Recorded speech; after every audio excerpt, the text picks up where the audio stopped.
It doesn't happen often, but when it happens, Chinese media will make a big show of it because it's a representation of cross-straits peace. And it's a huge indication globally that things between the mainland and the island of Taiwan are not as bad as some people, especially those who consume Western media, might think they are. Wherever you are in the world, welcome to another edition of My Take on China, and not for the first time, but it's important to note that Ma Ying-jeou, former chairman of the Chinese Kuomintang Party, will lead a delegation of young people from Taiwan to visit the mainland from the 1st to the 11th of April. They're here now. Contrary to the reports that I've been reading about this in Western media, China does not consider Taiwan to be its own territory. Taiwan is Chinese territory. It has been for a long time, certainly longer than the US has been American territory, and since long before Hong Kong was ever British territory. And it's not just China which considers Taiwan to be Chinese territory, it's the people of Taiwan. The entire United Nations Security Council and more than 90% of the rest of the world. So there's a message here for journalists. Can we please stop with this line that China considers Taiwan to be its territory and move to the fact that Taiwan is a province of China, which the people who lost the Civil War retreated to and are effectively holed up on? Mr. Ma came to the mainland in March last year too. He was here for Qingming, which is a very important date in the Chinese calendar. It's the day that families go to visit the graves of the ancestors. Now, some people call that Tomb Sweeping Day in English, and it looks like he'll be here again for that purpose too. But this trip is different. That one was a two-day trip to pay respects, and it might have been just an icebreaker. This trip is 11 days, and he's brought with him a group of 20 students. During this trip, he'll be just up the road from me, visiting Sun Yat-sen University in Guangzhou. He will be awed, as I was a couple of years ago, by the showroom of the BYD factory in Shenzhen, and I'm very jealous because he's also going to get a tour of the factory of one of my favorite brands, DJI, famous as being the world's largest drone maker, and also the go-to camera of choice these days for anyone who wants to vlog or take action videos. No, I'm not sponsored by DJI. I only wish, if you're watching DJI. But one very special part of this trip is that he's coming here, to Zhongshan. The city is blessed with the name Zhongshan and has been since 1925. Before that, it was called Xiangshan.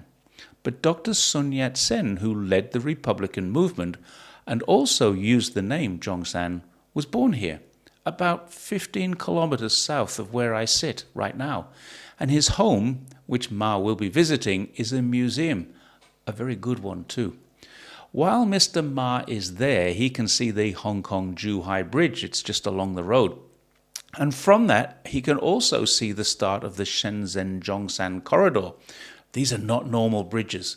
They are two of the greatest engineering and construction feats in modern history. One of them, the Shenzhong Link, is a paltry 24 kilometers long, but includes a bridge, an artificial island, and the world's longest and widest submersible tunnel. That's one that wasn't drilled under the ocean or under the water. It was actually laid down in the water. The other one is an incredible 55 kilometers long. It includes 3 suspension bridges, 4 artificial islands, and is amazing. If you like bridges, Guangdong is the place to be. One day, Ma will probably be hoping that there'll be such a bridge linking Taiwan to the mainland. Me too. But Ma isn't coming here for tourism. He's coming because, like almost every Chinese person, and certainly every Chinese person that I know, he holds the same view. It doesn't matter how it happens, but conflict across the Taiwan Straits must be avoided. He's bringing this group of 20 students with the same mindset. He's a believer in people-to-people relations. He knows he's made it clear in the past that he wants peace, not conflict. It doesn't matter which side of the straits you live. It doesn't matter what your political ideology is, nor what you believe the future holds in terms of independence, reunification, or another 75 years of the status quo. The people on both sides of that narrow body of water are Chinese. They all come from China. After all, if they didn't, why would Mr. Ma be coming over at Qingming for 2 years in a row to honor his ancestors? People in China don't like to use the term president to describe him, but Western media do. And for sure, he was elected to lead the KMT and the province and was known as the president there, but he'll always be known in China as Mr. Ma, the former leader of Taiwan province. I'm sure he's old enough to understand that. He himself was born in British-administered Hong Kong, where his father, Ma Ho-ling, lived from 1943 to 1948 before moving to Taiwan to take up a senior post in the then hugely undemocratic KMT. And like most things that happen in China, this visit is laced with symbolism. Ma holds no power now, but will surely have some influence. More importantly, though, the 20 young people he's brought with him, they represent the future. They represent a cooperation that has waxed and waned over recent years. But they also represent over 60% of the island's population who voted not to move further away from China. And if that's not symbolic, I don't know what is. Interestingly, Ma Sr., his father, was born in Xiangtang in Hunan, the same city as Mao Zedong. And he had these words inscribed on his urn after he passed away in 2005. Fade independence into gradual unification. Wholly revitalize China, assist the strong and lift the weak, work together towards utopia.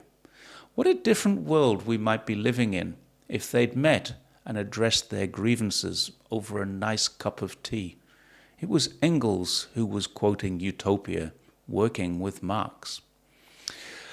So that's it for now. I will see you next time. Thanks once again for joining me on my take on China, and bye for now.